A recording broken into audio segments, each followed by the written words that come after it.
중년이 되었나 자꾸 눈물이 많아집니다. 반갑습니다. 참 잘 오셨습니다. 오늘 귀하고 복된 추수감사주일날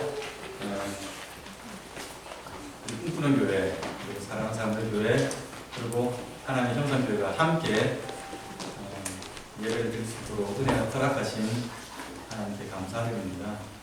아울러 그리고 멀리까지 오신 우리 꿈꾸는 교회 성도님들, 그리고 사랑하는 사람들 교회 성도님들 참 잘 오셨습니다. 환영합니다. 저도 해봐서 아는데 사실은 본교회 놔두고 다른 사람 교회, 다른 교회 가서 연합회를 드린다는 거 생각보다 쉽지 않습니다. 힘든 결정하신 전 목사님께도 감사드리고요. 기꺼이 여기까지 찾아오신 여러분들 너무너무 감사합니다. 받으셨습니다. 그리고 그 사랑하는 우리 하나님 형상교 성도님들 환영합니다. 참 받으셨습니다. 제가 학창시절 때 한국 그 라디오 방송 중에 그 밤을 잊은 그대에게라는 그 방송이 있었습니다. 들어보신 분이 계신지 모르겠습니다. 제가 검색을 해보니까 지금도 그 방송을 한답니다. 라디오 방송을 지금도 하고 있답니다. 그 인도하시는 분만 달아줬고 여전히 그 방송을 한답니다. 아이러니한 건 저는 한 번도 그 방송을 들어보지 못했습니다만 밤을 잊은 그대에게를 패러디해서 제가 오늘 설교 제목을 감사를 잊은 그대에게라고 제목을 정하고 하나님의 말씀을 나누려고 합니다. 사람들은 밤늦게까지 그 방송이 아마 10시부터 12시까지 했던 걸로 제가 기억을 하는데요. 잠자는 시간에 잠 안 자고 라디오 방송을 들을 때가 있습니다. 방송을 통해서 즐거움을 얻기도 하고 또 그 사연에 공감해서 같이 위로를 받기도 하고요. 때로는 감동을 받아서 눈물을 흘리기도 합니다. 그런 소중한 모먼트를 위해서 잠 몇 시간 안 자도 됩니다. 밤을 잊어도 괜찮습니다. 그런데 만약에 하나님의 자녀인 우리들이 감사를 잊어버린다면요, 그거는 감동도 없고 재미도 없고요, 은혜는 더더욱 없을 것입니다. 굉장히 심각한 문제가 됩니다. 여러분들은 올 추수감사절을 어떤 마음으로 맞이하셨습니까? 예전에는 추수감사절 되면요, 각 가정에서 과일이든 야채든 가져왔습니다. 오늘 집사님 기도하실 때 오늘 장식한 게 없다고 말씀하셨는데 사오든지 집에서 기른 것을 갖고 오든지 예전에는 다 가져와서 강단에 놓고 이렇게 장식을 했었습니다. 예배를 마친 다음에는 그것을 다 모아가지고 교회의 어른분들이나 아니면 교회 주변에 하나님 믿지 않는 사람들에게 그것을 나눠주며 그리스도의 사랑으로 섬기고 함께 감사를 했었습니다. 그래 여러분 보신 것처럼 지금 저희 강단은 굉장히 깨끗합니다. 아무것도 장식한 것이 없습니다. 장식한 과일이 없습니다. 보통 추수감사절의 그 기본을 우리가 영국에서 미국으로 건너간 청교도들이 첫 해에 곡식을 소출을 거둔 다음에 아마 성공을 하지 못했던 것 같습니다. 그 빈약한 소출이 있었지만 그것을 가지고 하나님께 감사 예배를 드렸던 그것을 추수감사절의 기본이라고 보통 그렇게 이야기를 합니다. 그런데 반드시 그 청교도뿐만 아니라 사실은 미국뿐만 아니라 캐나다도 그렇고요, 서양과 동양을 막론하고 한국도 마찬가지지요. 추수 때가 되면 곡식을 거둬들이고 그것을 함께 가족이나 친척들이나 아니면 이웃들이 모여서 같이 이것을 축하하는 그런 시간들을 가져왔습니다. 한국은 추석이 있지 않습니까? 그죠? 근데 예전에 비해서 확실히 우리가 농경사회를 살지 않다 보니까 이 추수감사에 대한 느낌이 좀 약해진 것은 사실입니다. 그죠? 목사로서 좀 제가 가끔가다 그런 생각을 할 때가 있습니다. 많은 한국 교회가 더 이상 매추감사주의를 지키지 않거든요. 7월 첫 주에 지켜왔던 매추감사주의를.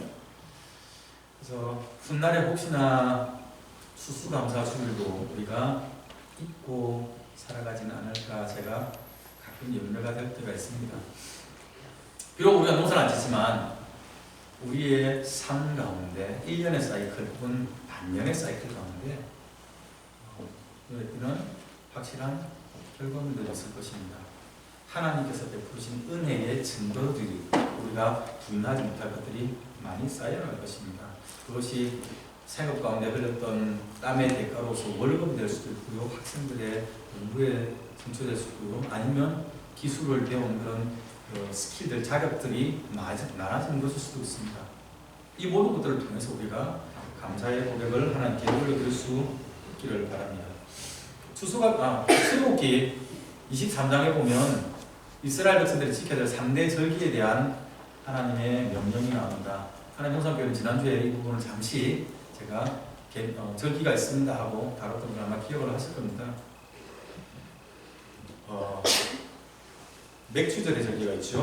무교병의 절기가 먼저 나죠. 무교병의 절기, 6월절이라고 하는 것과 그 다음에 맥추절, 그 다음에 수장절입니다. 이 3대 절기에는 수수감사절이 없습니다. 그죠?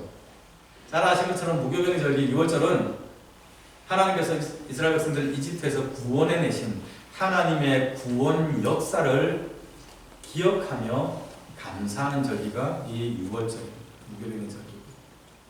그다음 맥추절은 처음 거둔 곡식의 열매, 고기의 열매를 가지고 하나님께 고백을 했던, 감사의 예배를 드렸던 절기고요.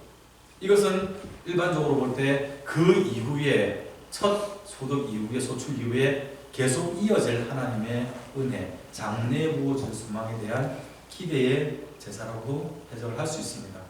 그리고 수장절은 가을에 모든 곡식을 다 거둔 이후에 하나님께서 베푸신 은혜를 눈으로 직접 바라보며 손으로 만지면서 하나님께 감사의 고백을 드리는 이 절기가 이 수장절이 됩니다. 물론 이 3대 절기는요, 다 농경사회를 기초로 한 절기입니다. 그래서 만약에 우리가 이 무교절 아니면 이 6월절을 하나님의 구원 계획에 관한 절기라고 제외를 한다 할지라도 비록 그것도 곡식을 거둔다고 하는 것이지만 여전히 맥추절과 수장절은 소출을 얻은 다음에 하나님의 은혜에 대해서 감사하는 고백, 말씀드린 것처럼 부어주실 은혜에 대해서 기대하며 믿음의 고백을 올리는 절기가 됩니다. 그렇다면 오늘날 우리가 지키는 이 추수감사절이 최소한 맥추절과 수장절의 의미는 함께 아우르고 있다라고 우리가 해석을 할 수가 있을 것입니다. 3대 절기에 대해서 좀 더 연구를 하기를 원하시는 분들은 가능한 목회자님들에게 여쭤보십시오. 한국에 제가 인터넷 사이트를 찾아보는데요. 특히 이 부분에 관한 포스팅들이 대부분, 많은 부분들이 저기 신천지라고 하는 이단에서 올린 것들이 많습니다. 그래서 조금 여러분들이 주의를 하실 필요가 있습니다. 오늘 저는 이 설교 시간에 나발이라는 한 사람을 여러분에게 소개를 시켜드리려고 합니다. 본문 2절과 3절에 기록된 것처럼요, 이 사람은 마온이라는 동네에서 살았습니다. 지도를 한번 볼까요? 마온의 동네에 살았습니다. 예, 지금 있는 지역에서 저 가운데 센터 지역입니다. 지금 나오죠. 저 지역에서 살았고요. 이 사람이 목축을 했는데 목축을 하는 양을 치는 것들은 갈멜이라는 곳이 있습니다. 바로 옆에 있죠. 갈멜이라는 곳이 있고요. 세리가 바빠졌습니다. 그렇습니다. 굉장히 부자였더랍니다. 양이 3,000마리, 염소가 1,000마리나 있었더래요. 느낌 잘 안 오시죠? 욥이 워낙에 부자였습니다만 오늘 본문에서 그는 큰 부자였더라고. 굉장히 큰 부자였더라고. 이렇게 기록을 합니다.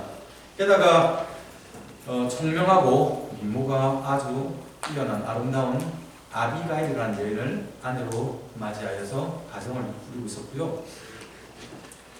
근데 성품은 좀 별났던 것 같습니다. 성경은 이 사람이 완고하고 행실이 악했더라고 그렇게 소개를 합니다. 근데 그것 말고 우리가 놓치지 말아야 될 사실은 이 사람의 출생에 대해서 이 사람을 성경이 갈렙 족속이라고 우리에게 소개를 하고 있다는 사실입니다. 나발에 대한 설명을 하면서 왜 굳이 이 본문에서 그는 갈렙 족속이었더라고 콕 찍어서 이 설명을 더 붙였을까요? 생각해 보셨습니까? 민수기 13장에 보시면 이스라엘 백성들이 이집트에 나온 다음에 가나안에 들어가기 전에 가나안을 먼저 정탐을 하잖아요. 정탐을 할 때 각 지파에서 한 명씩 대표자로 뽑았습니다. 기억하시죠? 네, 그들의 이름이 쭉 나오는데 그때 갈렙이라는 사람이 설명됩니다. 갈렙은 어느 지파입니까? 여기 지도가 나왔어요. 빨간색으로 센터에 크게 유다 지파입니다. 그러니까 갈렙이 유다 지파고 이 나발이 갈렙 족속이라는 말은 이 나발도 유다 지파라는 이야기가 되겠지요. 그러니까 나발이라는 사람이 하나님을 모르는 이방인이 아니었다는 얘기입니다. 하나님의 언약 백성, 출애굽기, 레위기, 민수기, 신명기에 기록된 하나님의 율법들을 들어왔고 하나님께서 행하신 그 이적들을 보아왔고 그것을 가족들로부터 들어왔던, 그리고 그 율법을 암송하고 낭송하고 지켜왔어야만 했던 사람 가운데 한 사람이었다는 얘기입니다. 그러면 오늘 본문에 등장한 또 다른 주인공 다윗은요? 다윗은 어디 출신입니까? 저 위에 베들레헴 출신이죠. 잘 찾았구나. 네, 베들레헴 출신이죠. 근데 베들레헴도 어느 지파 동네입니까? 유다 지파예요. 그러니까 나발과 다윗이 분명히 그 개인적인 친분은 없었습니다. 그럼에도 불구하고 같은 지파 사람이었다는 사실입니다. 그러니까 우리가 여기서 뭐 캐나다까지 와서 동양 사람 만나면 반갑지 않습니까? 지역 감정 차별하자는 얘기가 아니라, 네, 우리 한국 사람 만나도 반갑고, 그 다음에 뭐 같은 고향 사람 만나면 더 반갑고, 그 동네 이야기하고 막 그러지 않습니까? 그러니까 최소한 나발과 다윗은 그 사람에 대한 이야기를 듣고 그 지파에 대한 족보가 이렇게 노출되면, 우리 한국처럼 민증을 까고 보면 그 다음은 우리가 난이가 하는 심리적으로 굉장히 친밀해질 수밖에 없는 그런 사이였다는 얘기입니다. 어느 날 나발이 양털을 깎을 것이라는 소식을 다윗이 듣게 되었습니다. 그래서 목축하는 사람들에게 양털 깎는다는 것은 농사 짓는 사람들이 추수하는 것과 같은 그런 굉장히 축하하고 큰 행사입니다. 기쁜 행사입니다. 36절에 기록된 것처럼 온 가족을 불러모으고 이웃들을 불러모아서 함께 잔치를 해야 할 만큼 굉장히 의미 있는 날이었습니다. 그래서 다윗이 젊은 부하 10명을 전령으로 나발에게 보내서 문안했습니다. 그리고 이 기쁜 날, 복된 날에 우리에게도 음식을 좀 나눠주세요라고 부탁을 했었습니다. 그때 다윗이 자기 자신을 내 아들 다윗에게라고 표현합니다. 나발과 다윗의 나이 차가 얼마나 났는지는 알지 못하겠습니다. 다윗은 분명한 것은 왕이 되기 전이니까 30대 이전입니다. 그러니까 20대 중반 정도 되지 않았을까 추측을 할 수 있는데요. 나발이 뭐 40대가 됐든 50대가 됐든지, 근데 그를 향해서 당신의 아들 다윗에게 선대해 주세요라고 말하니까 다윗이 굉장히 나발을 높이고 또 친밀함을 표현하여서 이렇게 표현을 하면서 요청을 했던 겁니다. 그런데 설령 다윗이 이렇게 점잖하게, 뭐 학자들 따라 해석이 다르지만 어쨌든 요청을 했다 하더라도 13절에 보면 다윗의 일행이, 당시에 다윗과 함께한 일행이 한 600명 됐다고 하거든요. 오늘 우리 친구하시기 위해서 여러분 댁에서 음식 만들어 오신다고 굉장히 고생하셨죠. 한 40명, 50명분 음식을 같이 준비하시면 됩니다 했는데 굉장히 힘드셨을 겁니다. 600명이 먹을 음식을 좀 나눠주세요라고 얘기를 하면 다윗이 나발에게 굉장히 큰 후원을 요청을 한 겁니다. 그러니까 선뜻 뭐 피자 몇 판 돌리면 돼 하는 이런 식의 분위기는 분명히 아니었다는 얘기입니다. 다윗 입장에서 볼 때는 자기들이 나발의 목자들을, 그들이 갈매에서 양을 가지고 칠 때 그들을 해치지도 않았을 뿐만 아니라 오히려 그들과 함께 있었으므로 다른 약탈자들이 다윗의 군대 때문에 그들을 침범하지 못하는 그들의 보호자 역할을 해 주었기 때문에 그렇게 요청을 당당하게 했던 것 같습니다. 15절 이하에 나타나는 나발의 하인행 중에 한 사람이 증언한 것이나 아니면 나발의 아내 아비가일이 반응한 것으로 볼 때 600명분의 음식을 후원한다는 것은, 그것을 요청한다는 것은 굉장히 좀 많다고 생각될 수도 있지만, 이 두 사람의 반응을 생각을 해본다면 다윗의 요구가 당시에 관습적으로 볼 때 그렇게 무리하거나 혹은 무례했다고 보기는 조금 어렵지 않을까 싶습니다. 받아들일 수 있는 만큼 그 정도의 요구였다고 보여집니다. 자기를 보호해줬기 때문에 그 정도는 우리가 서로서로 해줄 수 있는 정도 양이 된다라고 생각을 했던 것 같습니다. 그런데 이 다윗의 타당한 요구를 나발이 거절해버렸습니다. 그죠? 다윗 일행이 자신들에게 베풀었던 이 호의에 대한 감사는 전혀 없었습니다. 감사는 무사하고 오히려 다윗은 누구며 이새의 아들은 누구냐라고 아마 다윗의 이 전령들이 가서 다윗에 대한 소개를 하면 이새의 아들 다윗이 유다 지파 다윗이 이렇게 당신에게 무난합니다라고 아마 당시의 관습들 이렇게 소개를 했을 겁니다. 그러니까 다윗의 족보를 드렸을 겁니다. 그러니까 다윗은 누구냐, 이새는 누구냐라고 말했는데 이거는 굉장히 난 몰라, 나랑 무슨 상관이 있어 하는 배척하는 그런 태도죠.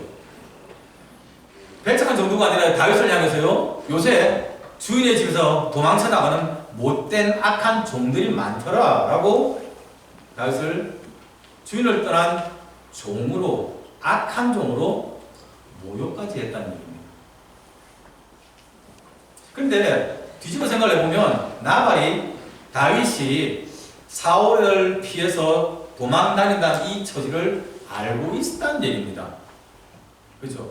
다윗과 개인적인 관련은 없지만 다윗이 어떤 상황에 처했는지는 나발이 분명히 이미 알고 있다고 보는 것이 타당한 해석이 될 겁니다. 그런 다윗의 억울한 상황을 보고 주인에게 도망친 못된 종이라고 말했어요. 굉장히 모욕한 거죠.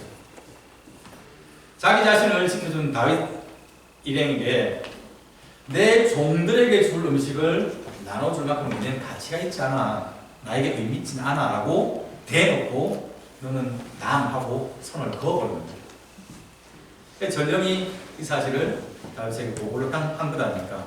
이 말을 듣고 다윗이 화가 머리 끝까지 났습니다. 무장해라.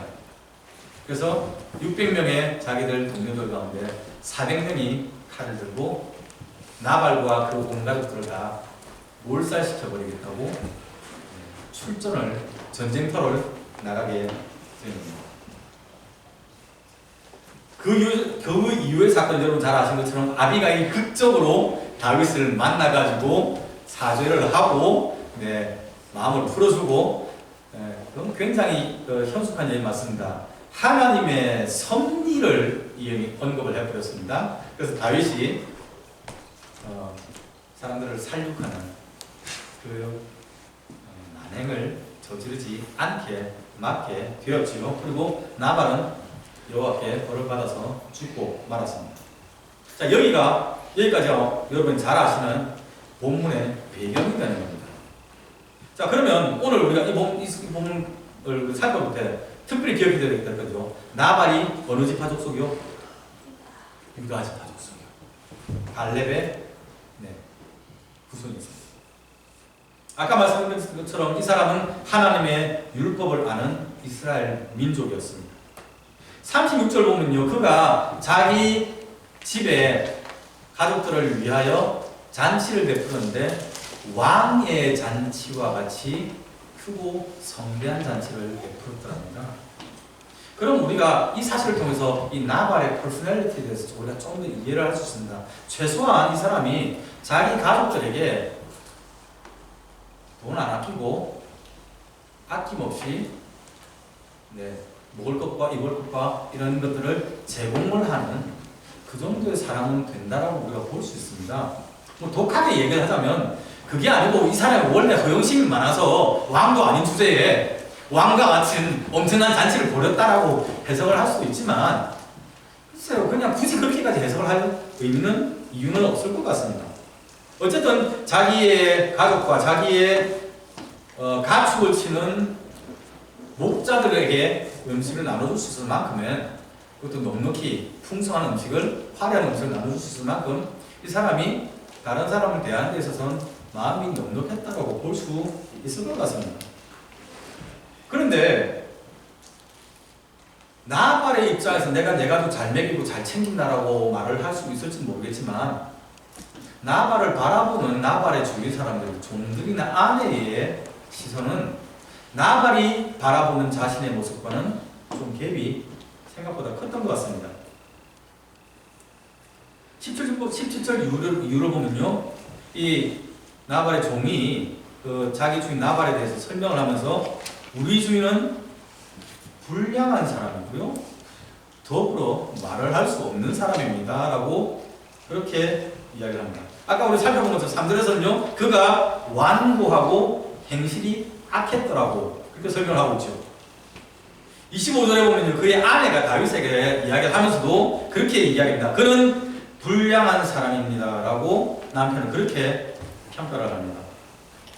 영어 성경은 이 한글로 번역된 이 불량한이라는 단어를 악한, 그래서 wicked, 내지는 이런 정도로 그렇게 번역을 합니다. 그런데 원래 이 히브리 원문은요, 이 의미가 가치 없는 이라는 의미를 훨씬 더 많이 가집니다. 일반적으로. 그러니까 그 사람은 말할 가치 없는 사람입니다. 좀 더 다르게 하면 그 사람은 상종할 가치가 없는 사람입니다 라고 해석을 할 수 있다는 얘기입니다. 완고하대요. 그게 살이 찐 겁니다. 남 말 안 듣는 겁니다. 고집불통입니다. 그래서 자기가 원하는 대로 해야 되고요, 그 다음에 행실이 악하기 때문에 그 사람은 더 이상 상종할 필요가 없을 만큼 못된 사람이라는 것이 나발에 대한 나발 주위 사람들의 평가였어요. 게다가 다윗의 전령들을 모욕하고 그냥 돌려보낸 거 보면요, 남 무시하고 굉장히 거만한 사람이라고도 우리가 볼 수 있을 겁니다. 자기 딴에는 자기가 더 잘 먹이고 잘 챙기고 열심히 일해서 돈 많이 벌어가지고 행복하게 부족한 없이 채워줬는데, 가족들은 상종 못할 사람, 악한 사람, 말 안 통한 사람, 그러면 가정의 아버지 되는 모습이 갑자기 오브레드는 저만의 착각이겠죠. 굉장히 불쌍한 상황 아닙니까? 여러분이 생각하는 여러분의 이미지와 남들이 생각하는 여러분의 이미지의 갭이 많이 크다면, 남들이 여러분을 오해하고 나쁘게 평가를 하고 있다면 굉장히 속이 상할 겁니다. 그런데요, 남들의 평가 말고요, 만약에 여러분이 바라보는 여러분의 모습과 하나님께서 바라보시는 여러분의 모습이 이만큼 그 이상 갭이 있다면요, 어쩌시려면? 구약 성경에는 이 나발이라는 단어가 대부분 어리석은이라는 그런 의미로 사용됩니다. 여러분도 이 단어가 사용된 성경을 많이 알고 있습니다. 어리석다는 단어가 성경에 자주 등장하잖아요. 시편 14편이 아마 대표적인 예가 될 겁니다. 14편 1절이 이렇게 시작됩니다. 어리석은 자는 그 마음에 이르기를 하나님이 없다 하는 것. 그대로 부패하고 그 행실이 가증하니 선을 행하는 자가 하나도 없도다라고 이야기합니다. 예수님도 누가복음 12장에서 12장 20절에서 그 곡식을 풍성히 거둔 그 한 부자에 대한 비유를 가지고 말씀하시면서 그 부자를 예수님께서 어리석은 자이라고 불렀죠. 히브리어 나발을 번역한 헬라어로 번역한 동이라는 단어가 오늘 누가복음 12장 20절에서 사용됩니다. 어리석은 사람. 제가 예를 든 이 두 가지 본문은 동일하게 이 어리석은 사람의 그 어리석음의 그 평가의 원인이 그들은 그들의 삶 가운데 하나님을 인정하고 있지 않기 때문입니다. 하나님 없이 이루어놓은 내 인생, 하나님 없이 누리는 나의 즐거움, 이것이 충분하고 이것이 가치 있고 이것이 영원할 것이라고 생각하는 그들을 향하여 성경은 명확하게 너 나발 이 어리석은 사람아라고 평가를 하고 있는 겁니다. 나발은 자기 자신이 이루어놓은 이 모든 것들이 자기가 잘 관리해서 자기가 잘 다스렸기 때문에 자기가 노력했기 때문에 된 것이라고 생각을 하는 겁니다. 아무 사고 없이 양털을 깎고 쓰는 것은 당연히 그렇게 되는 거야. 내가 시스템을 맞춰놨으니까. 당연히 그렇게 되는 거야. 나의 목동들이 있으니까. 그러나 그거 알지 못하는 그 시간에 다윗을 통하여 하나님이 그의 재산을 보호해 주셨습니다. 나발은 하나님을 인정을 하지 않으니까 하나님이 그에게 베푸신 은혜에 대한 인식이 없는 겁니다. 내가 불러서 성대한 잔치하면 그걸로 충분하지 뭐. 뭐가 더 필요해? 잘 먹고 잘 살면 되었지.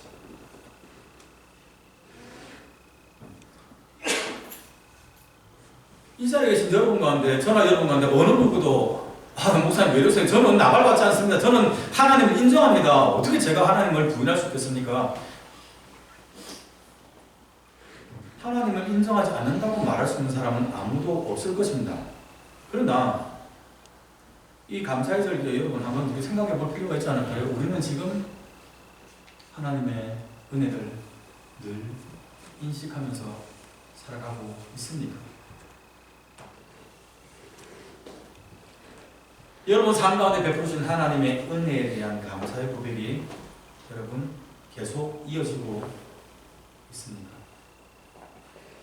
혹시나 여러분들이 이루어놓은 많은 성공들이, 행복한 가정생활이, 여러분의 건강이, 여러분의 자격증이, 여러분의 안정적인 이곳에서의 스테이였어요. 여러분이 잘해서, 여러분이 노력했기 때문에 여러분이 당연히 누려야 될 것이라고 착각하며 하나님을 배제한 그런 삶을 살고 있지는 않으십니다. 아까 말씀드린 것처럼 이스라엘 3대 절기는 과거에 행하신 하나님의 은혜, 지금까지 도우신 하나님의 역사하심, 그리고 앞으로 도우실 하나님의 크신 은혜와 사랑에 대한 감사의 고백, 믿음의 고백의 시간이라고 제가 말씀을 드렸습니다. 그렇죠? 비록 우리는 농사도 짓지 않고 수수도 하지 않고 그냥 그렇게 살아가고 그 다음에 월급도 뭐 2주에 한 번, 한 달에 한 번씩 들어오지 가을에 몰아서 오는 그런 상황이 아니기 때문에 네, 추수감사의 의미를 우리가 잘 못 느낄 수 있을지 모르겠습니다만은 최소한 우리가 이런 절기가 된다면 더더욱 우리가 깊이 하나님께서 우리 삶 가운데 베푸신 은혜와 사랑이 얼마나 크신지를 점검하고 고백할 수 있기를 바랍니다. 여러분 삶 가운데 부으실 하나님의 은혜에 대한 사모함과 신뢰를 가지고 또한 감사의 고백을 올려드릴 수 있기를 바랍니다. 하나님께 대한 감사의 고백의 회복, 그 받은 은혜를 여러분, 저와 여러분, 우리 주위 사람들에게 나누어 줌으로 그들과 함께 다시 모여서 더 큰 감사를 올려드릴 수 있는 그런 복된 감사의 절기가 되기를 바랍니다. 기도합시다. 감사합니다. 오늘 저희가 함께 모여서 저희 삶 가운데 베푸신 하나님의 은혜와 사랑